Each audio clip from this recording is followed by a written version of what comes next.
So over 2,900 pages of telegram messages between the leaders of the young Republican organizations across New York and Kansas and Arizona and Vermont were recently leaked to Politico. This was a group chat where over a dozen millennial and Gen Z Republicans coordinated their campaigns to control the Young Republican National Federation, which is a member organization for Republicans that includes at least 15,000 people ages 18 to 40. Over the course of 7 months, these Republican operatives joked about rape, slavery, gas chambers. They called black people monkeys and watermelon people. They said that anyone who voted against them should get the gas chamber, to which somebody replied, "Great, I love Hitler."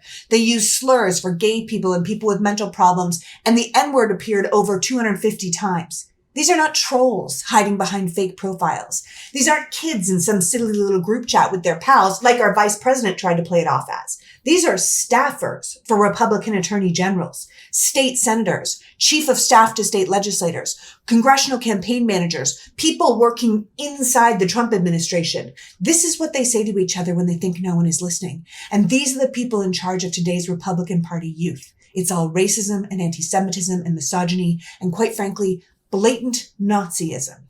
The right has spent years funding a huge organization to recruit and train and elevate young conservatives. From organizations like Turning Point USA to the Daily Wire and the Heritage Foundation, they have created a pipeline of well-funded political operatives. And the language in this chat shows us just how normal, hostile, violent, horrific actions are within the party now.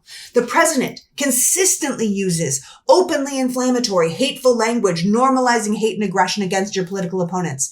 And then we see that reflected in these texts. These young Republican leaders are not young, nor, in my opinion, are they Republican. The party of Patton and Eisenhower and even Reagan, it's dead. This is MAGA. And these monsters who think it's hilarious to make jokes about gassing people in ovens and raping women and the inferiority of everyone who isn't white and straight, these are their youth leaders. These are the ones speaking to the next generation. Reading these texts should feel completely unacceptable to any decent person in this nation. It does not matter if you've been a Republican your whole life. If you don't want to be associated with the party that supports the Nazis, who encourages violence and racism and hatred, who openly talk about how much they love gas chambers, then you must leave this party. As they say, if you're at a party with 10 people and one of them is a Nazi and you don't leave, then you are at a Nazi party. This is where we're at. These texts are inexcusable. And this mindset should be forcefully rejected by anyone with any sense of morality. Because this is no longer about politics. It's about who you are as a person. You don't owe these people your loyalty.